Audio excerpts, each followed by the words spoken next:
हाय everyone, welcome और welcome back to my channel. I hope everyone is doing good. So आज मेरा IBPS PO का prelims का exam था, जो कि था थर्ड शिफ्ट में 1 बजे वाली जो शिफ्ट है।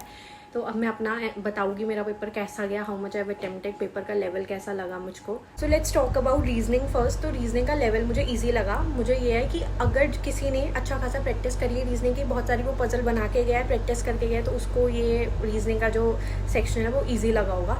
रीजनिंग में पजल्स अच्छा खासा दी थी उन्होंने, कोई इनइक्वालिटी नहीं दिया था, ब्लड रिलेशन भी नहीं आया था। ब्लड रिलेशन में मोस्ट ऑफ द टाइम फंस जाते हैं, तो मेरा तो ये था आएगा तो आई विल स्किप इट। तो एक सर्कुलर अरेंजमेंट वाला था 7% वाला, एक ऑर्डर रैंकिंग था और एक था वेट बेस्ड वाली पजल आई थी। बाकी एक मीनिंगफुल वर्ड आया था। आप बताना आप लोगों का क्या बना और कितने बने हैं। नेक्स्ट जो है सिलॉक्स आए थे। अब आ जाते हैं मैथ्स की। मैथ्स का जो तो लेवल था मुझे पर्सनली थोड़ा सा ट्रिकी लगा, पता नहीं मुझे ही लगा, क्योंकि मुझे लगता है मेरी प्रैक्टिस कम थी। तो मेरे को लगता है कि अगर किसी ने बहुत अच्छे से प्रैक्टिस करी है, मतलब बहुत ज़्यादा वो प्रैक्टिस करके गया, तो वो ज़्यादा क्वेश्चंस बना सकता है। बट वो थोड़ा ट्रिकियर पे मुझे लगा मैथ्स, क्योंकि मुझे लग रहा है मेरे को टाइम ज़्यादा लग रहा था। एक रॉन्ग नंबर सीरीज़ आई थी, रॉन्ग नंबर सीरीज़ 5 आई थी, अप्रॉक्सीमेशन 5 आए थे, अरिथमेटिक आई गेस 10 उन्होंने अरिथमेटिक दिए थे, और DI आई थी। और DI जो था, DI वॉज ईजी। 1-2 क्वेश्चंस में फंस रहे थे, थोड़ा टाइम टेकिंग था, ठीक है। बट ओवरऑल मैथ्स मुझे मॉडरेट लगा, क्योंकि मुझे उसमें टाइम लग रहा था और रॉन्ग नंबर सीरीज़ के क्वेश्चंस में भी मैं फंसी थी थोड़ा सा। तो मुझे लगता है मेरे लिए maths was on a moderate side, और मेरे मैथ्स में ज़्यादा अटैम्प्ट नहीं हुए हैं, तो उस वजह से मेरे को थोड़ा है। चलो सेक्शनल तो निकल जाएगी, मेरी इतनी प्रैक्टिस नहीं थी मैथ्स की, तो इस वजह से चलो ठीक है, जो भी है। आप लोग बताना how much you have attempted in maths, और मैथ्स का लेवल आपको भी थोड़ा ट्रिकियर साइड पे लगा, ये सिर्फ मुझे ही लग रहा है। अब आ जाते हैं इंग्लिश के लेवल की। इंग्लिश का लेवल मुझे वैसे इजी के साइड पर ही लगा। मैंने 29 अटैम्प्ट करे टोटल इंग्लिश में, जो एक छोड़ा उसमें मैं कंफ्यूज थी, तो मैंने सोचा था नेगेटिव मार्किंग अवॉइड करती हूँ। बाकी इंग्लिश में एक RC आया था, वो भी सही था। क्लोज टेस्ट में थोड़ी सी मुझे 1-2 उसमें कन्फ्यूजन हुई थी, पर अगर तुम क्लोज टेस्ट में 2-3 बार पढ़ते ना उसको, तो तुम्हें समझ आ जाता कि कौन सा है। तो मुझे बताना वैसे आपको इंग्लिश का लेवल कैसा लगा।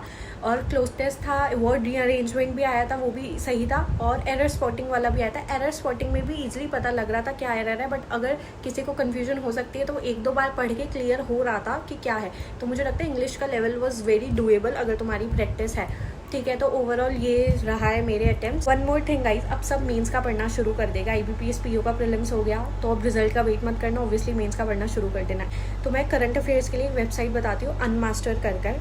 मैं ये नहीं कह रही आप उसको खरीदो, ये करो, कुछ करो, डोंट डू एनीथिंग। मैं लिंक डिस्क्रिप्शन में डाल रही हूँ, आप एक बार जाके देखो उस वेबसाइट पर, और करंट अफेयर का उसका मटेरियल एक बार पढ़ के देखो। आप डेट वाइज देख सकते हो, फिल्टर लगा सकते हो कि आपको कौन सा डेट वाइज क्या पढ़ना है। आप उसका मटेरियल ऑनेस्टली बहुत अच्छा है। अगर कोई बैंकिंग एग्ज़ाम्स की प्रिपरेशन कर रहा है, या RBI ग्रेड भी, मतलब उन एग्ज़ाम्स की भी प्रिपरेशन कर रहा है, उधर PIB का अलग से सेक्शन है, तो वो चीज़ बहुत हेल्पफुल है, और उसका मटेरियल मुझे पर्सनली बहुत अच्छा लगा है। एंड अगर किसी को सब्सक्रिप्शन भी लेना है तो फिर वो सिर्फ 59 रुपीज़ का है। And this is very new website, इसलिए लोग ज़्यादा, I don't know if you know about that website और नॉट, बट वो काफ़ी अच्छी वेबसाइट है। आप एक बार जाके देख लो, क्विज़ेज़ दे लो, क्विज़ेज़ ज़रूर अटेम्प्ट करना, आपको पर्सनली वो चीज़ बहुत अच्छी लगेगी। तो मैं लिंक डिस्क्रिप्शन में डाल दूँगी, जाकर प्लीज़ एक बार ज़रूर चेकआउट करना करंट अफेयर्स के लिए वो वेबसाइट। और जो भी आपने करंट अफेयर्स अभी तक पढ़े हुए, ऑब्वियसली मेंस आने वाला है तो सब पढ़ रहे होंगे, तो उसकी आप एक बार फिल्टर लगा के वो PDFs खुद पढ़ना, जो फ्री में दे रखी है उन्होंने, तो आपको खुद लगेगा हाँ इसका मटेरियल अच्छा है। और जिसको सब्सक्रिप्शन लेना है वो ले सकता है, सिर्फ 59 रुपीज़ का ही है पर मंथ का। इट इज़ वेरी चीप, सब हर कोई अफोर्ड इतना तो कर ही सकता है। बाकी आप एक बार जाके देख लेना। So yeah guys, that was it about this video. Bye bye, take care, thank you.